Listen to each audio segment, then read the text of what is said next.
নমস্কার, আমি এখন উচ্ছের একটা প্রিপারেশন করে দেখাচ্ছি। উচ্ছে লাগছে পেঁয়াজ, রসুন আর আলু, টমেটো, আর এখানে আছে আদা, সর্ষে, কাঁচা লঙ্কা আর একটুখানি 1 চামচ মতো টক দই আমি এর মধ্যে নিয়েছি। আর আমার লাগছে নুন, হলুদ, সর্ষের তেলে আমি এটা করব, একটু লঙ্কা গুঁড়ো, একটু কসুরি মেথি আর একটা কাঁচা লঙ্কা, পেকে গেছে কাঁচা লঙ্কা। এবার আমি কড়াইয়ে তেল দেব। প্রথমে তেল দিয়ে আমি উচ্ছেটাকে ভেজে নেব। প্রথমে আমি এই উচ্ছেটাকে এই তেলে ভেজে নেব।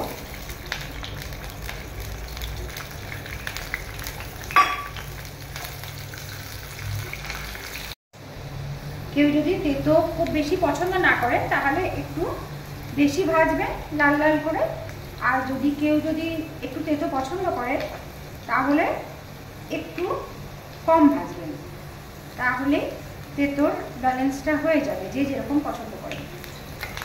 আমার মোটামুটি উচ্ছেটা ভাজা হয়ে গেছে। এবার আমি এটা তুলে আলুটা ভেজে নেব। এবার আমি এই তেলে আলুগুলো একটু ভেজে নিচ্ছি। আলুগুলো দিয়ে এর মধ্যে সামান্য একটু লবণ দিয়ে দেবো, দিয়ে আমি এটা ভেজে নেব। অল্প একটু লবণ দিয়ে দিলাম। লবণ দিয়ে আমি এবার আলুটাকেও একটু ভেজে নেব। এবার আলুগুলো আমি ভেজে তুলে নিলাম।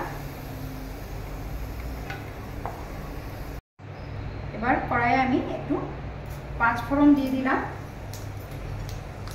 তারপর এই কাঁচা লঙ্কাটা চেরা আছে দিয়ে দিলাম। এবার আমি একটু ফোড়নটা দিয়ে ভাজা ভাজা হয়ে যাবে,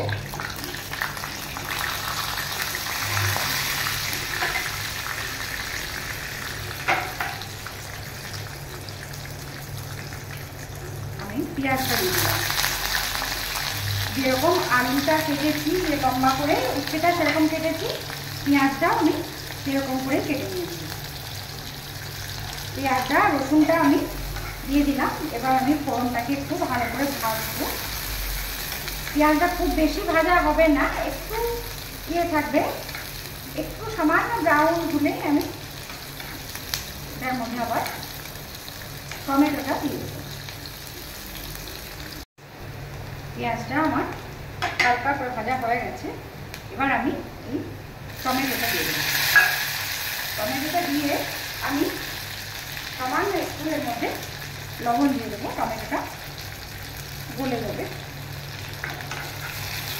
টমেটোটা যাতে একটু গলে যায়।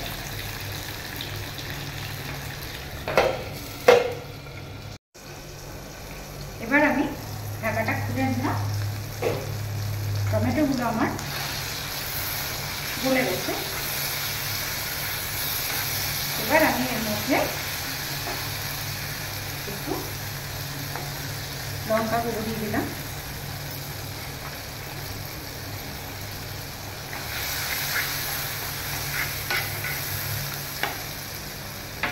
তারপর আমি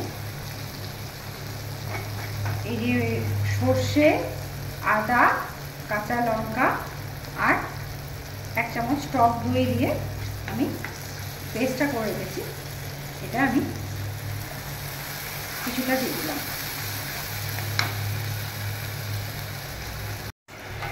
এবার সর্ষে এই পেস্টটা দিয়ে আমি একটু কষিয়ে নিলাম। এরপর আমি এর মধ্যে একটু নুন আর হলুদ দিয়ে দেবো। একটু হলুদ দিলাম আর পরিমাণ মতো লবণ দিলাম।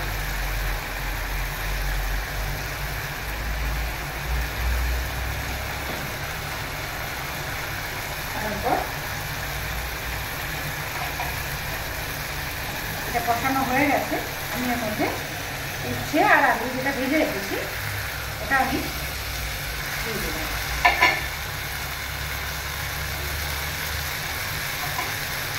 তারপর এটার মধ্যে যে জলটা আছে এটা একটু নাড়াচাড়া করে এরকমভাবে একবার বানিয়ে দেখবেন উচ্ছে চচ্চড়ি। এবার আমি এখানে যে ভেজে তুলে রেখেছিলাম তার যে তেলটা লেগে আছে এটা আমি জল দিয়ে ধুয়ে এর মধ্যে দিয়ে দিলাম। এবার এটা একটু আমি ঢাকা দিয়ে একটু হতে দেব। এবার আমি এর মধ্যে ঢাকাটা দিয়ে সিম করে রাখলাম। এবার আমি ঢাকাটা খুলে একটু দেখে নিচ্ছি। এটা আমার চচ্চড়িটা হয়ে গেছে। উচ্ছে আলু দিয়ে চচ্চড়ি। এবার আমি একটু কসুরি মেথি ওপরে ছিটিয়ে দিলাম। এরকমভাবে এটা করে দেখবেন। যারা তেতো খেতে চান না তারাও কিন্তু খেতে পারবেন। এটা আমার চচ্চড়িটা কমপ্লিট হয়ে গেছে। এবার আমি পরিবেশন করে দেখাবো। এটা আমার উচ্ছে আলুর চচ্চড়িটা রেডি হয়ে গেছে। এটা ভাত দিয়ে খেয়ে দেখবেন, চচ্চড়ি হলেও কিন্তু খুব টেস্টি। আর ভালো থাকবেন সবাই। আর লাইক করবেন, শেয়ার করবেন, কমেন্ট করবেন, সাবস্ক্রাইব করবেন অবশ্যই। ভালো করে খাবেন, এনজয় করে। Thank you.